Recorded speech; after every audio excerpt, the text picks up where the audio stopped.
topografi pergunungan, perbukitan, lembah, daerah das dan lain-lain, hampir 65%-nya terdiri dari lereng dan bukit pegunungan. Kemudian terkait dengan akhir ini 1 tahun terakhir, bahwa berdasarkan hasil himpunan laporan Pusdalop, kebetulan di BPBD kita ini ada Pusat Pengendalian Penanggulangan Bencana. Pusdalop itu merupakan ujung tombak kita untuk memonitoring kondisi terkini dalam wilayah Kabupaten Aceh Selatan. Ditambah lagi Pusdalop ini analisis yang dibuat oleh teman-teman di Pusdalop ini berdasarkan laporan dari BMKG, kemudian ekuator dari wilayah Tapatuan, kemudian juga menggunakan hotspot untuk kebakaran hutan dan lahan. Kemudian Pusdalop ini juga tidak sendiri, mereka memanfaatkan teman-teman di Pos Damkar sebagai laporan awal kondisi kekinian di masing-masing wilayah kecamatan dalam wilayah Kabupaten Aceh Selatan. Dalam waktu cepat juga dari laporan tersebut, sedikit mereka menganalisis kemungkinan yang bakal terjadi di wilayah Kabupaten Aceh Selatan dari laporan BMKG, kemudian memberlakukan sebaran berita ke masing-masing level, termasuk yang paling bawah itu level kelurahan, kecamatan dan kelurahan, tentang kondisi kekinian curah hujan dan akibat yang dimungkinkan adalah banjir dan tanah longsor di masing-masing wilayah dalam Kabupaten Aceh Selatan. Kemudian dengan kondisi berikutnya, BPBD itu sendiri terus merespon cepat, menurunkan tim untuk tim reaksi cepat untuk melihat kajian seberapa besar dampak pengaruh guyuran hujan dan tanah longsor di wilayah Kabupaten Aceh Selatan dan berapa besar dampaknya. Jadi ini kebetulan Aceh Selatan ini juga ada namanya Jitu Pasna, kajian kebutuhan pasca bencana kalau terjadi bencana. Kemudian bidang darurat juga seperti itu, dengan kesiapan BPBD, logistik sudah alhamdulillah kita sudah tersedia keperluan dasar berupa beras, minyak, Indomie dan lain-lain untuk kebutuhan kesehari-hari di rumah tangga. Kemudian bidang pencegahan dan kesiapsiagaan, teman-teman di BPBD ini juga sudah menyiapkan beberapa peralatan, baik itu dapur umum, kemudian peralatan evakuasi berupa rubber boot. Kemudian bidang rehabilitasi dan rekonstruksi juga bekerja sama untuk kembali menormalisasi baik itu sungai, muara, supaya ini juga dilakukan untuk antisipasi pencegahan banjir dan tanah longsor. Perlu kami laporkan juga dalam kegiatan kebencanaan, mungkin pemerintah daerah juga tidak bisa bekerja sendiri.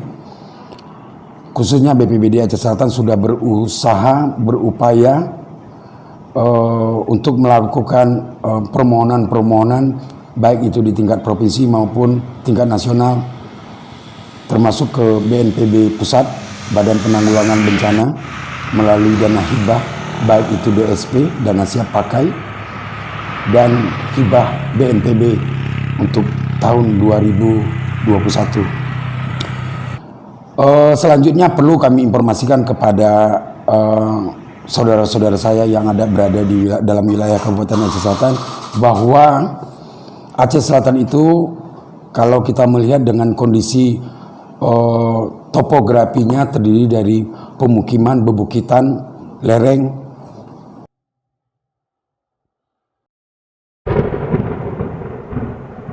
Dari hasil dapat kita rangkumkan bahwa memang trennya menurun, namun perlu kewaspadaan kita mengingat curah hujan yang terus meningkat di akhir bulan tahun ini, di penghujung tahun ini.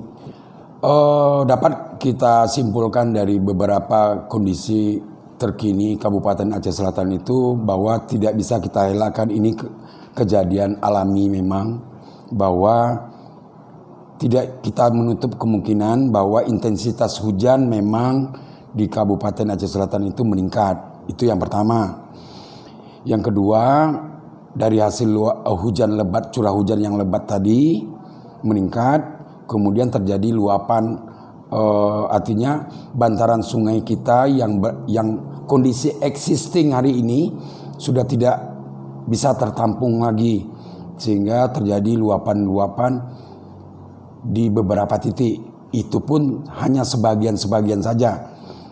Nah, yang menjadi kendala bahwa tempat-tempat di beberapa sungai ada spot-spot yang kritis memang berhadapan langsung dengan daerah pemukiman, dan ini perlu mendapatkan penanganan serius dari kita semua, bahwa tidak saja BPBD, mestinya Dinas Pengairan yang termasuk kewenangan provinsi, Dinas Pengairan Provinsi, termasuk BPBA BPBA Aceh.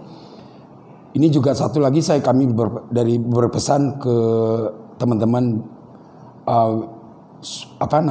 Balai Wilayah Sungai Sumatera 1 juga harus fokus dan konsen, mohon kami untuk bisa melihat bahwa wilayah Aceh Selatan itu yang dilalui oleh Das Klut Baru yang kita kenal dengan Baru Klut perlu mendapatkan perhatian khusus. Kalau kita melihat kondisi sungai yang melintasi wilayah Aceh Selatan ini, ada yang terhubung, sungainya terhubung dengan wilayah tengah, Aceh Tengah, Gayo Luas, yang disebut dengan WS Alasingkil. Nah, ini juga artinya wilayah Aceh Selatan tidak hujan, namun ada banjir kiriman sehingga membuat luapan di hilirnya. Jadi sehingga karena memang wilayah Trumon terdapat cekungan, sehingga ini memperparah keadaan. Kalau di wilayah Aceh Tenggara cuma 50 cm ketinggian elevasi muka air, kalau di Aceh Selatan bisa 3 meter.